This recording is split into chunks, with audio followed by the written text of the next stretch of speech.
Hey, I'm Jordan Shore. I'm based in Toronto. I'm an actor and a content creator. I'm originally from Ottawa, but I've been in Toronto for 10 years now. What was your first hustle growing up?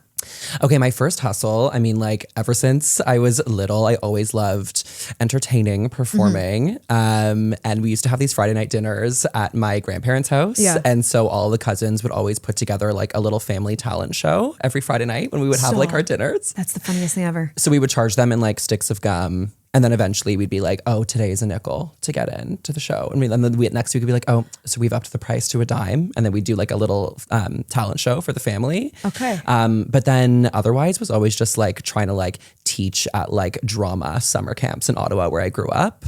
Because I was just So you're from Ottawa? I'm from Ottawa. So what made you move to Toronto? So I went to school in Oakville. So I went to Sheridan College and got a degree in musical theater in Oakville first. And that was 2012 to 2016. And then I moved to Toronto in 2016. So this is like my 10-year anniversary in Toronto this year. What are you going to do for your tenure?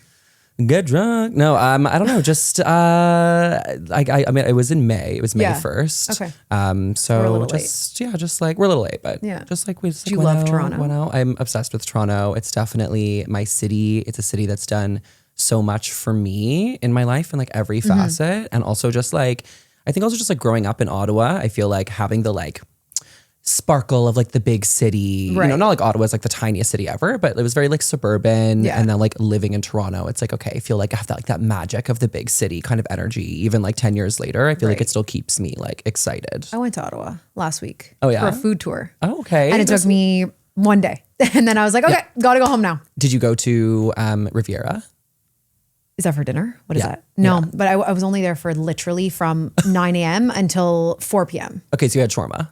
Yes, obviously. And then of course my mic wasn't working during the shawarma, so that will never be shown. But no, we did like shawarma, the coffee at Undergrounds. Do you know where that is? Do you go back to Ottawa a lot? Like a few times a year. Okay. Yeah. Undergrounds. Where else did we go? We did a few. Do you know Ravello? Yes. He wrote me like a full list. So I just literally just copied exactly what he told me. Okay, nice. And I put it into chat and I said, write me a detail, like how to get to each place, like not to waste time. Oh, smart. You know? Yeah. And then we saw the Parliament building, which is under construction. Yeah. So what a waste of time. Yeah. But this interview is about you. So did you always know you wanted to work in media and content?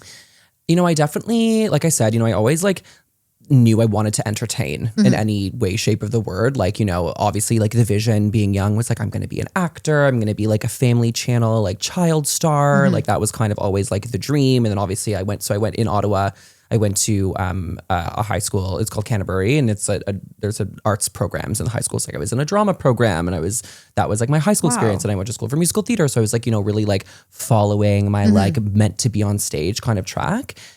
But then as kind of like time continued and I started to like obviously get a little bit older, and like I wouldn't say like that dream has necessarily like faded, because I obviously still do perform on stage in like improv capacity, sketch comedy. I still love that, but I always knew that I wanted to entertain and you know, just have my face out there in any way. So then when like the content opportunities started to come and that started to feel like more exciting and more comfortable, I was like, oh, this actually still feels like very aligned with what I want. Just like kind of like the improvs on, and I still do improv. Yeah, like those little sketches, the funny ones. Exactly. And like I still kind of weave that into my comedy. Like I'm still, you know, I work with an agent. I'm still auditioning. Like last year I was in a Hallmark movie, you know. So Which one? It was called Touched by a Christmas Angel. Stop. Actually, no. I'm obsessed with Hallmark movies. Really? I die for Hallmark. Like even in the summer, I'm like, let's watch a Hallmark. Christmas in July? Yeah. Yes. Yeah. Well, you know, I do stuff with Chuck Hughes, and his business partner is Tim Rozon, who's in all these the Hallmark ones. Yes. And he was in Schitt's Creek. Yes. So I'm always like looking for him and stuff. Oh my God, I love it. Like, oh, there he is. Yeah. Yeah. It's so funny. So the movie was originally called Touched by a Christmas Angel, and they were like, maybe we should change that. And then, so now it's called The Christmas Angel Effect. But we also filmed it in Ottawa, which was great. That was like a whole full circle. So how long were you there for? Like a week. Okay. Yeah. Yeah. It was like a week, but it was such a full circle moment for me, being like, oh my God, here I am, like back in my hometown, like filming a movie, like how cool. So that's so fun. So those opportunities are still sprinkled into my life, which is good. And I'm like developing a couple of my own projects as well. Can you tell us? Or I'm writing a pilot. Oh, for like your own reality show? No, for like a scripted show that would basically kind of like satire, the influencer industry a little bit. So kind of like love I Love that. LA meets like the other two kind of vibe that's in Toronto. Because I think Toronto needs more, just needs more shows that are set in Toronto. Because why not? Yeah. So I'm like still, you know, finding a lot of ways to like incorporate that into my life. And that's still like, it's still media. It's still that world. Do you do this full time? Yeah. Yeah. So I've been doing content specifically full time for just over 2 years. So it was like mid-May 2 years ago when I like decided that like I was going to do this. Okay. Yeah. And then did you ever think about quitting? I'm honestly not much of a quitter. I really, as like, you know, pompous as that sounds, I feel like because I've also always had so many different things on the go, I kind of just always trusted that something was going to work out and that I could just, you know, kind of like keep going and keep having my like toes dipped in all these different pots and like something will eventually go off. You know, definitely not to say there weren't a lot of like challenges along the way of like growing an audience and being a creator in Toronto. I mean, there's still challenges. Exactly. I still sometimes get frustrated and like, you know, want to like scream. Yeah. Well, it's funny because there's so many Toronto creators, but like you stand out.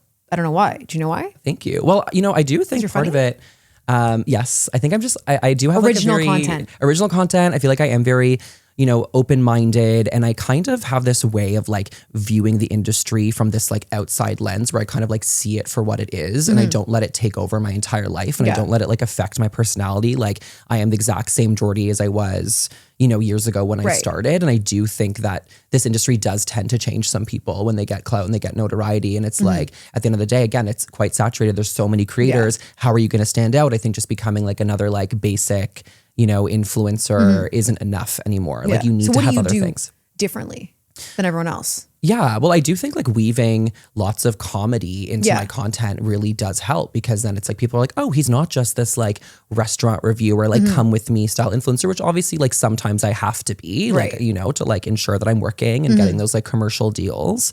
But I think like weaving just like that comedy, that authenticity into everything I do really just is like a cut above. It adds another layer of humanity into the content, I think. Because Montreal, there's so many content creators now. I'm like, Really? and I'm like, oh my God, what do I do to be different? Yeah. But it's the humor. You have to like sprinkle in a little. You need it. You need it. And then let that blend into everything. I'm trying to be like, you know, as authentic in content as I'm going on now, like just trying to be even like a little like, make the content like a little more like ugly, quote unquote, where it's just like, it's less like put together. That's why I started growing more, because I was just like doing it like, here we're doing this. And then the food obviously looks amazing, but it's like, I'm not like doing the like trending audio and the whatever and people and like, it's so much better. Yeah. People like that like raw quality, and then it just shows you more as a human, and it just feels more relatable. You're like, oh, like I want to be like, I think it's because people are like, oh, I want to be friends with him. And it's like, oh, I like him. I want to be friends with you. Like you seem cool. Like you seem like relatable. That's why I messaged you, because I'm like, this guy's fucking cool. That's right. Yeah. But I'm so glad you did. And then what would 18-year-old Jordan think about your life today? I mean, I think he'd be stoked for sure. I think he might be a little surprised by the title of my career, like what I'm doing now. I also think like when I was 18, also like content wasn't really like a thing that ages myself, but I'm 31. Okay. I'm 35. Yeah, we're just still spring chickens. Yeah. But you are, not me. But yeah. We're pretty close. Yeah, I think he'd be really excited, because it's like still, you know, I'm working with brands, I'm traveling the world, you know, I have like a great my own place in Toronto that I love. And, you know, like obviously I didn't get that, like, you know, I'm not like a series regular on a TV show yet, but I'm also kind of like, you're young. So what? Yeah. It could happen. I think it will happen. It probably is gonna happen. Manifestation. Exactly. You know what? We'll put that on. Maybe this will be like someone will be like, oh my There you God. go. This could be like, oh my God. Maybe they didn't know that that's what you wanted. He's the one I want. Yeah. Yeah. There you go. What's the biggest misconception about being a content creator? Ooh, I think That it's easy. Yeah, I mean, honestly, yeah. I mean, I think a lot of people are like, oh, like you just like take some videos and like post and edit. I would say like the actual like content part, maybe like 20% of my job, because I think like I am always on, like even right now, of course, like we're doing a podcast and like we're just like shooting the shit and having a great time, but it's still like, you know, it's still part of the world. Like, you know, going to events, of course, it's fun to get free food and get free drinks, but it's still schmoozing and like putting your best foot forward and like the social battery. Like I'll have weeks where like I have to go to like a media dinner like 4, sometimes 5 times that week. And by the 5th, 3-hour media dinner where I'm sitting at a table with colleagues. Like, yes, of course, I'm friendly with people in the industry. I have friends in the industry, but it's still like going out for dinner with work friends, like 5 nights a week, 4 nights a week. It gets exhausting, you know? I agree. F1 like really took a toll on me. Yeah. Even like the summer. I'm like so happy to be out there, but then it's like, oh, what happens if I don't go to this? Then I won't be like, they'll think that I'm like not like they won't like me, and then so you have to go, and then I can't. Absolutely, it's. But I feel like Toronto has more stuff than Montreal. Dinners and stuff. Yeah, there's all constantly events. There's more like money here. Yeah, I mean, there's definitely a lot of money in the creator I lived in industry Toronto.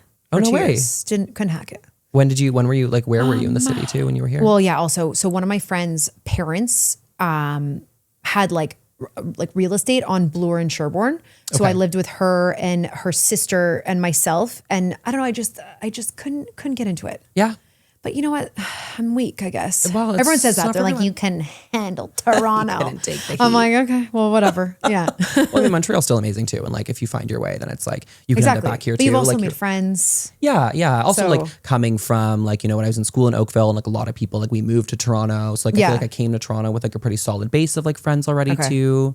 I went to Dalhousie. So all my friends came here. Like they lived in Toronto. Okay. Yeah. But still, I just couldn't do it. Couldn't do it. Yeah. But also my family's on here. Like I have one cousin and whatever, but it's like, you're not going to see them every single day. Right. Like I see my family like almost every single day. Oh, that's so nice though. We're like fucking 20 of us. Oh my God, big family. Yeah. That's so nice. Yeah. I have like my family, like my grandfather had a twin brother. So there was like a Shore Toronto clan and then a Shore Ottawa clan. So I have like all these cousins in Toronto. They're all like my third cousins. See, that's why. But like third cousins become your first cousins. Absolutely. And then you see them all the time. Absolutely. Like I have a gay cousin and we're the same age and we just went to Japan together. I want to go to Japan so bad. It was truly life-changing. People are like, oh, I went to Japan and it changed my life. And like actually now I'm like, oh. Well, I want to go next March, so you'll have to write me. It's a great time to go also because it's not too busy. Too. You can go, you can go skiing. The weather was also amazing. We were there in January and we were wearing t-shirts in Tokyo. Like it was so nice. Yeah.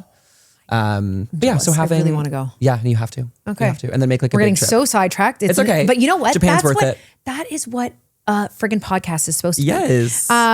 Has social media made people more authentic or more fake, do you think?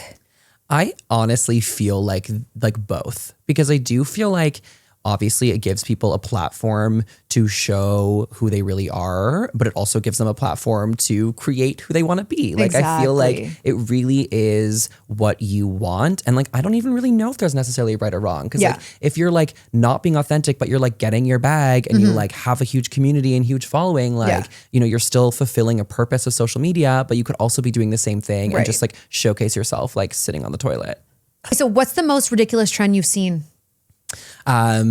Just like in like content. Just in content or in, Yeah. I mean, I think like it's always pretty ridiculous when people like rate, like judge people based on like first impressions of things. Like I feel like I've seen trends of people just like, like what is it?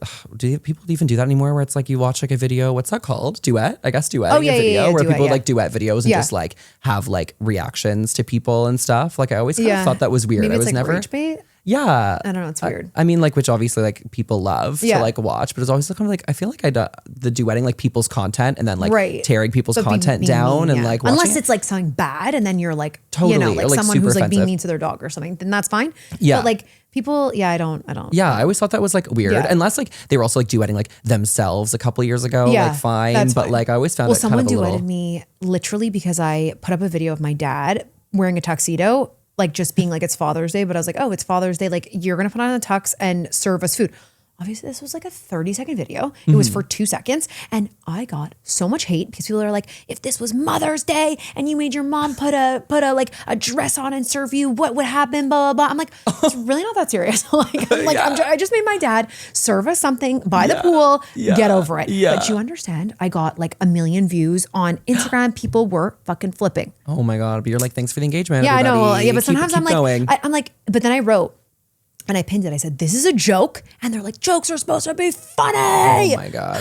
But I'm like, okay, that's fine. Yeah. So I'm going to do it like once a week now. Okay, just to like you have really to. Piss people you off. have to. The rage bait is so real. Like people will like purposely just like tilt the picture in their background a little bit. So everyone's just commenting like, I need to fix that painting. Exactly. Like, do they have any idea? But people are kind of like not that smart where they're actually like upset about it.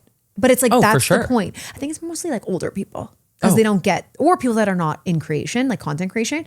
Because they're like, that's not supposed to be like that. You're like, that's the point. Come on. But, you know. Come on. Like Yeah. you didn't pick up. But again, it's like, Exactly. thanks for the engagement. Keep fighting. Keep fighting. I perfect, love when people fight on my honestly. content too. It's so fun. Like, Well, as long as it's not like super mean about me. Then no, it's it's usually never about me. It's Yeah. usually about them. Like they're going into it or they're fighting about something like very off topic. And I'm like, great. go back Okay. to your Yeah. stuff and like fight with them too. No, I'm kidding. Join in. And so this is, okay, Toronto versus Montreal. You're Toronto, I'm Montreal, but you right. just let me know. Okay, so what's the biggest difference between Toronto and Montreal? Because you were just in Montreal this weekend. I was just in Montreal. Had Yeah. a great time. Love Montreal. I feel like, and whatever, Toronto's gonna get so mad at me, it's fine. I feel like Montreal is like the cool kid and Toronto is always like trying to be the cool kid, you know? Because I feel like there's just that like effortless je ne sais quoi about Montreal, right? Like people kind of just like do what they want and like really like are into just like being who they are. And I feel like Toronto often is like, yes, you like come here to be someone, but it's like you're always kind of like really trying and like putting that on. It doesn't always feel super authentic sometimes. Yeah. I love that answer. Which city is more stylish? You just said that, but like, you know. Stylish? Yeah.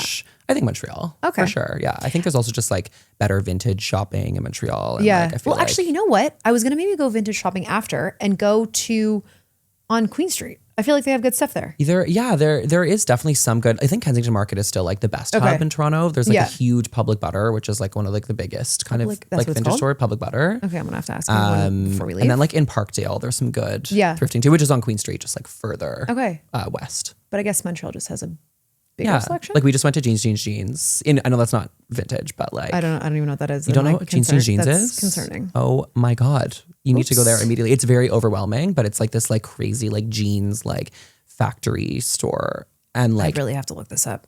And then which city is friendlier, do you think?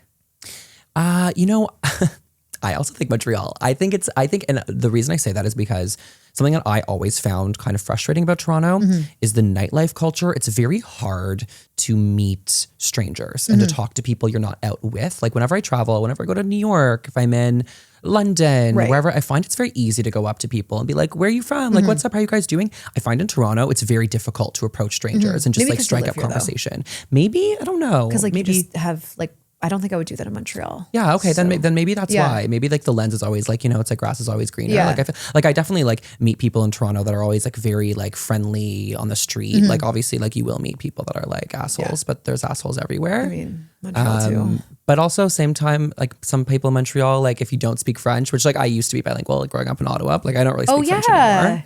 We'll speak French at the end. Yeah, petit peu. Oh. I do find there sometimes like maybe like a little bit of the judgment. Yeah. Like less than like France, like when French people are exactly. like, oh my God, like don't even talk to me. But like I feel like there's still like a little bit of a sprinkle of that sometimes. Yeah. Yeah. And then which city has better food? Toronto. What? I think Toronto for sure. I think Toronto has that like really like diverse, obviously like Montreal has range, but I think Toronto has like an even bigger range of diversity. And like you can get the best of every cuisine in Toronto, where like you can't always get like the best sushi in Montreal or like the best ramen in Montreal. Whereas like I feel like What's the best ramen here? ooh, there's a few really, really good ramen places that I love. And there is one, I think Kaminari, it's called Kaminari Ramen in Parkdale, is fantastic. It's really, really good. But let me like fact check that that's what it's called. What does a Toronto person think about Montreal that isn't true? Ooh, a Toronto person think about Montreal that isn't true. Ooh, I feel like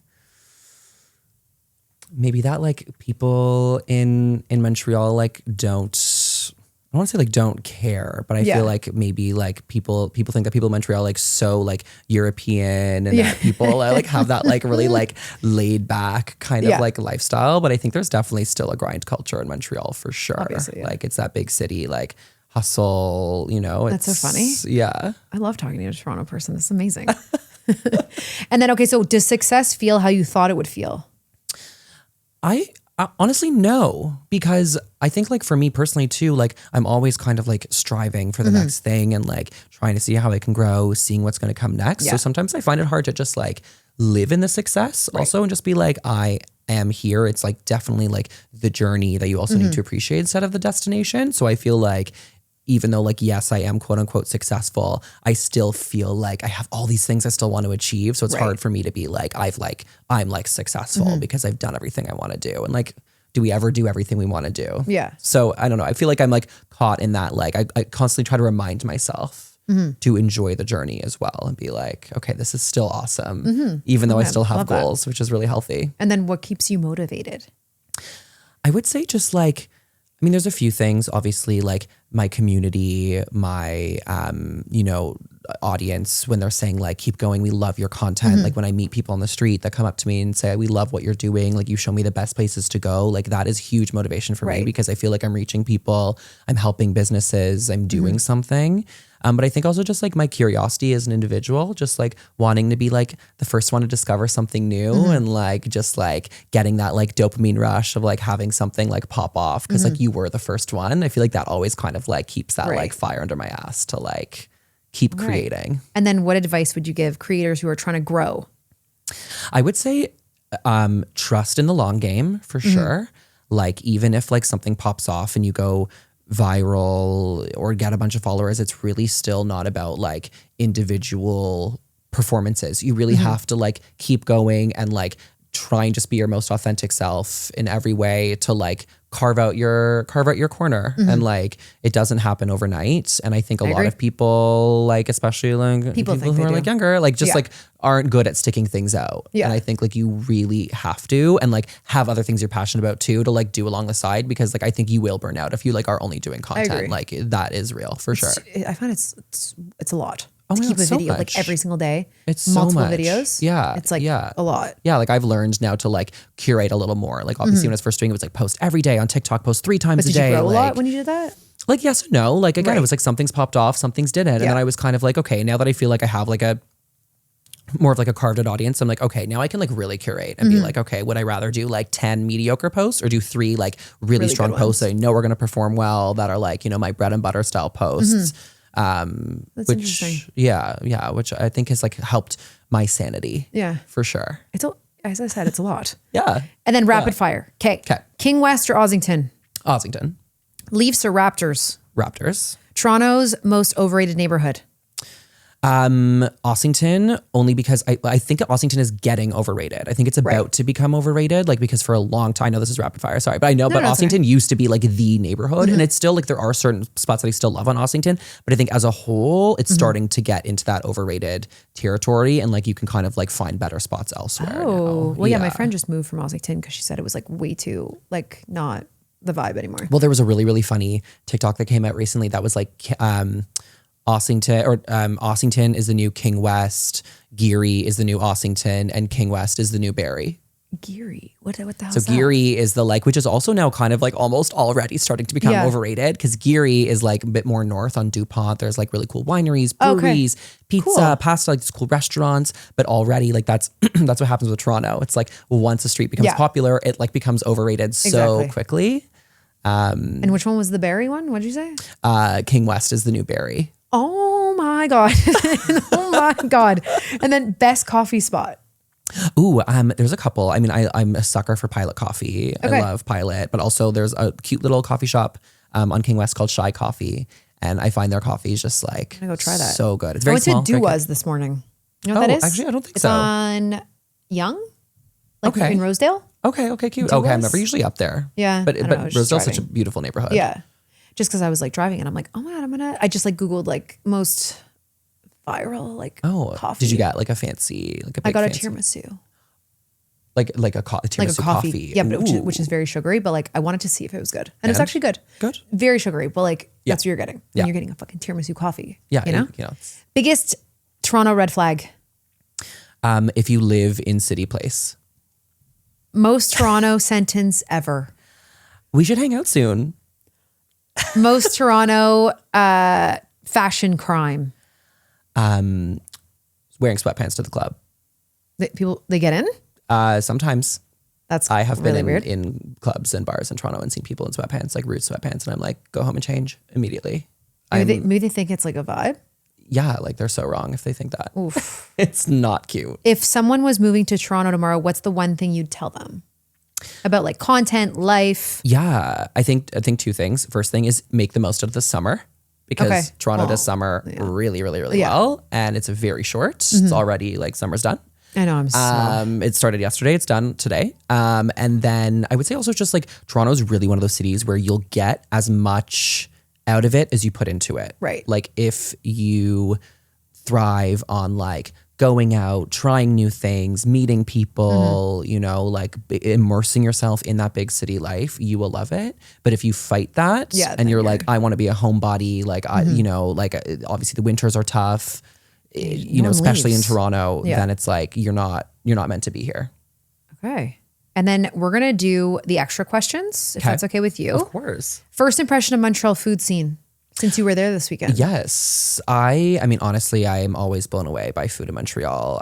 My impression is that it's extremely hardworking people who, you know, have a very strong community and who I think like use their resources really well. I mean, like Quebec is so full of such gorgeous, like, you know, farms and gastronomy. And I think people in Montreal really use that to their advantage really well. What was your favorite restaurant in Montreal this weekend?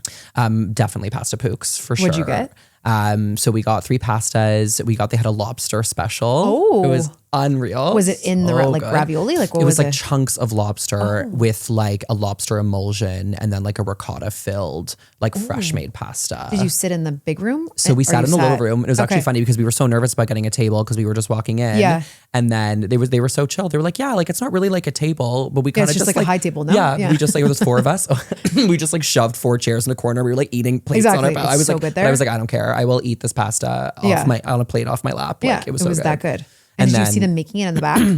Kind of like a little bit, like kind of peaked. Yeah. But oh my God, it was fantastic. I loved Where else the did whole you go? vibe. We went to Fleury Cadeau. I've never been. No. Oh, I saw that you went there and I was like, oof, I want to talk about it, but I just can't. So I've actually been twice because my friends took me there when I was there over New Year's for the first time and adored it. And so we were with another friend. We're like, we have to go back. Okay. And I think my best bite there is the duck. They have this like kind of like a duck tataki, but it's just like the most flavorful, tender, like thinly sliced duck. Okay. It is. It's so good. And just the vibe in there is really fun. And they have a little speakeasy club in the basement called Sans Soleil. Oh, yes. Okay. And if you ask your waiter waitress, like, you know, can we get in? Usually they'll be like, yeah, like I'll talk to the doorman. And then she did. And we skipped like a 20-person line, walked right to the front. We were like, yes, Julian, Zoe said a week ago. She was like, oh, you're Zoe's table. Come right in. We like skipped the whole line. I think usually there's a cover too. We didn't have to pay. So that's my hot tip. Oh my God, I remember. I haven't been out in that long where I haven't like paid for a cover. Yeah, but no one should be paying cover for. Like, I mean, like that's a crime. Remember, like you had to pay $5. Yeah, $25 sometimes. There's places in Toronto now where like they make you pay like $15 even if you're showing up at like 1:30. And I'm like, there's like a half an hour. The drinks left. are probably $40 anyway. So why are you paying a cover? Yeah, I get it if it's like a band. And you're like paying, like support the jazz band, whatever. 100%. Fine. Yeah, absolutely. Or sometimes like you're like, hey, there's cover, but it comes with the drink. Like here's your drink ticket. But if it's just like $15, just go in and like dance. I have not been out, and it's concerning how much I haven't been out. But okay, did Montreal live up to the hype? Yes, always.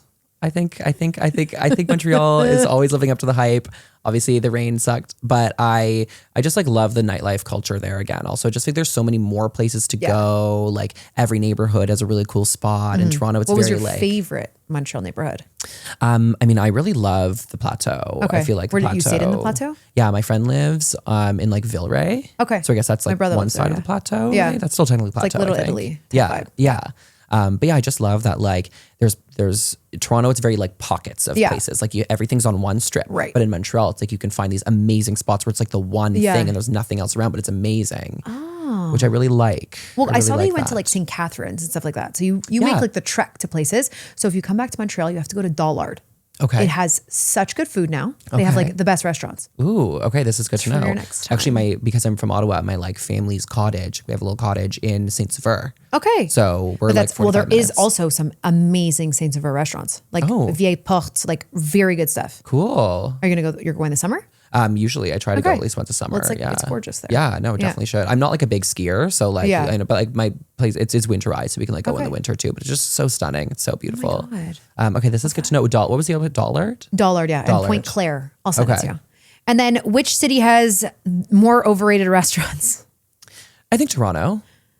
Because I do think, and something that I didn't mention earlier that is always on my mind, and something I always say, the difference between the two cities is I feel like Toronto is very hype culture. Yeah. Like Toronto relies on a lineup, relies on a viral video, loves that like trendy, hype for food. Like, you know, every restaurant has that like one cocktail that gets set on fire and it's like, that's the viral thing. And they bring in all these influencers to take videos of the one viral thing. Whereas Montreal, it's kind of like, we're actually just going to like be really cool and do our thing. And like, if you want to come, like you can, like you don't have to. I know.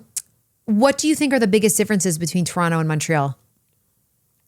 I think one big thing is that like Toronto, again, it's like all about like, what do you do? Like people ask you in Toronto, like, what do you do? And people in Montreal ask you like, what are you doing tonight? Yeah. What do you mean? What do you do? That's like just people, like in life? People in Toronto, it's very like everyone's very like, there's this like hierarchy of like career here, right? Toronto's like that big, like the big city, like you're here, you like work on Bay Street. Like, are you a lawyer? Are you like, what do you do? I feel like really kind of like establishes your lifestyle in Toronto and who you hang out with. Like people are very like tiered in that way. Whereas I think Montreal, it's kind of like you find community wherever. And like people are just like a little more like, they don't really, honey, apply. You just gotta like, you just gotta add that rare beauty. No, well, hey, let's go. We'll get that sponsor. It's coming up. I feel like, Toronto is just a little bit more concerned about like career status. Yeah. I think Montreal, it's a bit more of like a cool factor. Yeah. Yeah. I guess because I just really like when I come here, I see my family or like I'll do this and then just go home right after. Yeah. What do you think are the best date night restaurants in Toronto? Ooh, amazing. Bernhardt's is one I always recommend. I went to high school with him. Really? Yeah, they're great. Yeah. Oh my God, they're amazing. All their restaurants are all their restaurants. I tried to get him on here and he said, I'd like to politely decline. No fuck off. No way. You're like, okay, still love you. Zuck, you fucker. All of his restaurants, Dreyfus, Bernhardt's, and he just opened something. Yeah. And El Ginsberg is, what's it called? And El Ginsberg. Okay. Yeah. Also amazing. I think like down Ossington, like Côte de Boeuf, and they just opened a new one. Côte is fantastic. I always drive by that and it looks so cute. It's like you're almost like in like Europe very Parisian. They have the seats facing out. Yeah, that's why. That's why I saw that and I was like, I am locked in right now. I'm going back there. Yeah. I've never been. Very cute. Yeah. And then to give the East End a little bit of love, because I feel like that's a big thing about Toronto, is like the West End is very jam-packed populated and although like a lot of the good restaurants are in the West End, but obviously the East End still has amazing gems. Lake Inez is also an amazing date night spot. And they have this like summer mystery patio experience where it's like a blind tasting menu on their back patio. It's really hard to get a table though, but it's like the ultimate date night experience. I just saw that there's like this, whenever I Googled Toronto restaurant, it said Liliana is like the hardest reservation to get. Yeah. That's like people's, that come with me is the now most hard reservation to get. That's funny because that's how I hooked my video for that. And it did really well. You did? Okay, so I for sure saw sorry, I'm making funny. No, it's okay. It's okay because and then I tried to get a reservation and they literally said like, good luck. So there you go. Well, it's so funny because like when I made that video, people are like, I'm looking at Open Table right now and I see many there is openings. Not. It's literally said all of June and July, it is 0% you're getting in. Well, because they do 2 seatings. They do a 5 p.m. and like a 10 p.m. So you're there like, for 4 hours? But I wasn't there for 4 hours. It's interesting that they do it like that. Yeah. I think that's why it's hard because it's I literally tried to put 3:30 because I'll eat at 3:30. Like I don't care. Sure. And literally like. Yeah. They're like, no. But it also great date spot though. Chef Marvin is like, he's amazing. The pasta is amazing. Loved the experience there. But I had to book a month and a half in advance. Okay. Yeah. Yeah. Well, that's so funny. It was for sure your video. I just forgot. I love that. No, hey, I love it. See, it carried. That's all I need. Wait, are you single? I am now, yes. Oh, okay. So what's the dating scene like in Toronto? Hard. It's tough. I am not a big dating app person per se, only because I am super busy, which like it's just hard to like commit a lot of time to it. Yeah. And I do find there's just so much put on energy on a dating app where it's like where my best pickup lines, I need to like be like my best self. Whereas like as a gay man, being on Grindr is obviously a way to like get laid, but like B also like just like meet people. And I do think it takes that pressure away. So like I've actually found more success dating on Grindr because it's like, are we gonna hook up or are we gonna hang out? And it's like there's just less of that pressure of like I need to be so good. And so I just think like the dating culture in Toronto is really, really difficult to find cool people. Do you find that when you're on a dating app, they go like, oh my God, you're the guy from Instagram? It has happened a few times, That's why I deleted my thing because I went on and not even kidding, within the first 10 minutes, they go, oh my God, I see your videos all the time. Are you going to talk about me on your podcast? And I'm like, I don't know. Like you're obviously trying to, literally I write, no. But I'll write, like, I just get like awkward and maybe it's like a flirting thing, but then it's like, I don't want, no. Yeah. Cause then you know who, even if I'm not myself, like I'm very, obviously I'm like an actress type, type thing, but I don't want like, Yeah, just don't say it. Yeah, Because I totally. stalk people before. I literally, if I go on a date, I want to fucking know your social insurance number. But I won't tell you that. Totally. Like I'll be like, oh yeah, I stalked your second cousin, third removed at that wedding 2 weeks ago. But they don't know. Right. That's You know? the thing. It's just the gotta be mystery a of it little all. Yeah. creepy I've stalker. had it a couple times where like we have then hooked up and then after they're like, wait a minute, have I seen you on Instagram? And I'm like, oh. Or they knew and they just brought it up after. Yeah. And I'm like, that's And they're like, weird. yeah, can you get me a That's reservation weird. at blah, blah, blah. No, I'm kidding. I have had somebody ask me if I Stop. could get them a job on Grindr, and I was like, no. They're like, I do understand we're on Grindr. I was like, okay, well, clearly not because I'm not That is really weird. giving like a PR connection somebody I just met when they're like, how do you know them? I'm like, oh, I met them on Grindr 10 minutes ago. But And anyway, you're like, yeah, sorry. I'll get you that job. Don't worry. Yeah, exactly. Like hang tight, sis. And then what are the now closed restaurants in Toronto you miss the most? Also, what's your celebrity sighting story in Toronto? Because don't they always shoot here? I've had some fun celebrity sightings. Actually, when I used to serve at this great spot called Pizzeria Libretto on Ossington, I served there for like 4 years. I served some really cool people. I served almost all the cast of Schitt's Creek. I served Dan Levy, Annie Murphy, Amazing. Sarah Levy, and Dustin Milligan, who played Teddy at one table. And I was like, everyone knew that I loved Schitt's Creek. So when they came in, I was like, please. And then I got to serve them. And and it was amazing. Were you and like fangirling or no? like a very like cautious fangirling. Yes, Like I 'cause you wanted don't to wanna play be, like, very a weirdo. cool. I wanted to Yeah. play cool. And like I felt like I played that off really nicely. Oh my God. They probably left and were like, oh my God, that guy was obsessed with us. No, I'm kidding. Yeah, exactly. And then Did they tip well? they did Okay. out of their like per diem envelopes because they were shooting, and so like when you're like on set, you get like per diem for So they food. literally took it were, out like, of the- took their that envelope out. I knew is exactly amazing. what was happening. I was like, okay, so production's paying for this meal. Love it. Oh I'm my sure God, they that's talked about work. hilarious. And then also like when I used to work at the Trump Tower in Toronto, when before everything, this was Yeah, like yeah. 2014. They had the like MMVA after party, and the MMVAs aren't even a thing anymore. The Much Music Video Awards. I met like Ed that's so sad. Sheeran. Okay. I met The Weeknd. I met Mariana's Trench. I met because I was the elevator boy, so I was in the elevator taking Any like everyone fun stories up. they could share? Ed Sheeran gave me a hug, and I didn't know that's who he nice. was because he just looked like regular Joe Schmo. And then someone was like, that was Ed Sheeran. I was like, no. But why would he hug you? Just like, because He was just like, hey man, what's up? Like went in for the hug. I was like, oh, okay. that like, is amazing. right. Yeah. And then a couple weeks ago at the CSAs, I like met all the saw all the Heated Rivalry people. I saw like Hudson. I met Robbie. But was like, this went up to him. before or after they became huge? After, like this was Okay. like literally like And they were 2 nice? weeks ago. Yeah. I like had like a Oh, right. short I saw this. Okay. Yeah. You went to that thing. Okay. What was that called? The CSAs, the Canadian Screen CSAs. Awards. Yeah. Okay. Yeah. So that was cool. There's lots of like Canadian stuff. Like Mae Martin was there. I met like Jay McCarroll, who was the Nirvana the band, the show. Okay. Like lead. So like that was cool. And like I find like at least with Canadian celebrities, I feel like they were fine just like being at the after party, just like mingling and not being swarmed. Like I feel like there's this like difference. They just where want to be it's, like, normal, they're just like chill. us, you know? Yeah. Just like us. Just like us. Average. So ask us, what's your brutal, honest take on Montreal restaurant scene that you saw this weekend? Ooh. Yeah, I just feel like they need to just take more reservations and be more accommodating. I feel like that's part of like the Toronto, like Montreal zeitgeist is like going to a place and putting your name down and like waiting so you have for to wait. a long time. Okay. Yeah. But there's no reservation system? Yeah. Like no, like I think there is reservation systems. I just feel like there's just not a lot of slots maybe. I don't know. Was I might it like be, a I might be 5-seater wrong, restaurant? but yeah, well, like Pasta Pooks, for instance, is like very small, I guess. Did you wait for? We ended up getting like shoved in the corner, so we didn't have to wait. Okay. But like for Fleur Cadeau or like trying to make like last minute reservations is kind of impossible. Right. I think maybe it's a little easier in Toronto, maybe just because there's maybe more restaurants. I don't have that problem because I go eat at 4 p.m. But yeah. Oh well, the early bird. Early bird, yeah. People are like, no, I like when we have family dinners, I will eat before. Or I'll eat like while they're making it. Yeah. And then I'll sit at dinner. Yeah. Because I'm like, I just like, I'm not eating at 9 p.m. Yeah, no, you that know? is late. Like that is late. it's like, it's still light. Last night was light till 11. Oh my I'm God. like, what is going on here? I know, crazy. I loved it. Crazy. But you know, maybe Well, like we had our like Montreal night that last night, and like, you know, we were like, oh, it's not even that late. We're Montreal, we're going to bed at like 4. We're heading home at like 4 a.m. We go to get our Ubers to go home, and it's light out. Yeah. The fully light birds are out. chirping. Yeah, I was like, why is it daytime? It's 4 a.m. Wait, so what'd you do till 4? Where'd you go? Well, so my friend was in the Fringe Festival. Okay.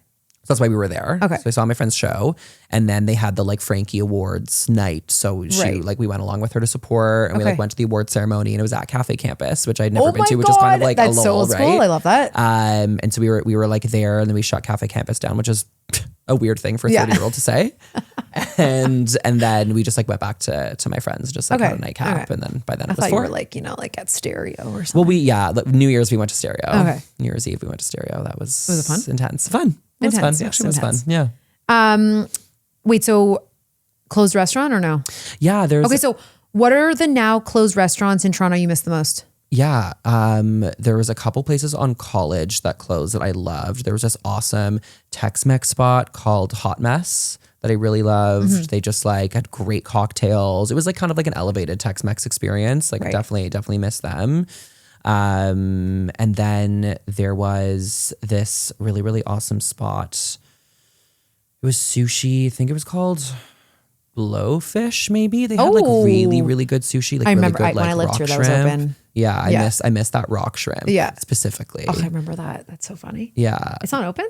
No, they're gone. They had a couple locations and those are closed too. My friend and I recently have started like a series where it's like POV. It's 2016 in Toronto. There you go, Blowfish. And 2016, was I here then? No, I think I was like, 2016. Crazy. Maybe I would. 10 years ago? Yeah, I think I was here 10 years ago. Yeah. Blowfish was a thing. Yeah. I remember my friend and I used to go all the time. Yeah. Our list of like clubs and restaurants that have closed is like this long from 2016. It's crazy. Okay, so one last question. I don't know, like, okay, so what are you doing in the next few months that you want people to know about? Yeah, some cool stuff. So this Friday, I'm filming the first episode of my new like personality foodie show. So it's like a non-scripted kind of like docu show. With just someone's filming you, or is it like with a... So I have a crew. We have a whole crew, a whole production, which is really, really exciting. The show's called Off Menu. And I've been trying to kind of like develop the concept in like different, like kind of like clip form. Like last summer I worked with a chef and we did kind of like an in the kitchen, like learning how to make some recipes. And then I kind of expanded it. I filmed a proof of concept in December. So the whole point of the show is visiting, you know, amazing chefs, pastry chefs, you name it, in Toronto and beyond. And taking like a celebrity guest along with me to like get in the kitchen with them and then like make some food together and then sit down with the celebrity guest and do like a Hot One style interview with them and talk to them about their career and what it's like being creative in Canada. So we're filming our first episode on Friday in partnership with Lavazza Coffee because they sponsor the Italian Canadian Film Festival in the Distillery District every summer. So it's a part of the festival. We're filming. And is it coming out like right away? Yeah, so it's going to be a pretty quick turnaround. So we're filming on Friday and then so by the time this comes out, it will be out. Yeah. Okay. Yeah. So because it's like going to be then. Yeah. There you go. Because we're premiering Off Menu like mid-July. Okay. So we're working with a production company. We have a whole crew, and then I'm really excited because the guest star is Hanna Puley, who is the costume designer for Heated Rivalry. Oh, what amazing! And has done such incredible work as a costume designer in Canada. So I'm so excited to sit down with her and get into it and chat. And then the food, we're working with Sweetie Pie. So we're going to make some pies. Oh my God. Are you good at cooking? No. Okay. That's also part of the reason why I wanted to do the show too. It's like maybe I can learn some tips or like and it's just funny to watch someone severely bad in the kitchen. Yeah. Or that. Or that. Just be an absolute Maybe you're not clown. that bad. Yeah. You know. I'm not great. So I'm really excited about that. And then, I mean, I would say that's probably like the biggest thing. And then I have some really cool like travel on the horizon too, which I'll be doing. What are you? Can you tell us where you're going? Yeah. So in August, I'm heading to LA to go to D23, which is the Disney Fan Expo event. So I'm going to be like in there where they announce all the like new movies and projects, and they give all these really cool celebrities these like icon, like legend awards. Yeah. So again, Hathaway's going to be there, Jonas Brothers, Ryan Seacrest is hosting it. It'll be cool. Love them. And then I'm going to Cambodia in September with G Adventures, which is a Canadian travel. They're international, but they're based in Toronto. Okay. They do these like group travel and so are you like the main person? So I've done some work with them and they're doing their summit every year. They do their summit in September because it's around like National Travel Day or something. And so it's in Cambodia this year. So I'm going for the summit. Well, congrats. That's amazing. Thank you. Okay, well, thank you so much for being on. My pleasure. Thanks for having me. This was great. This was amazing. You know what?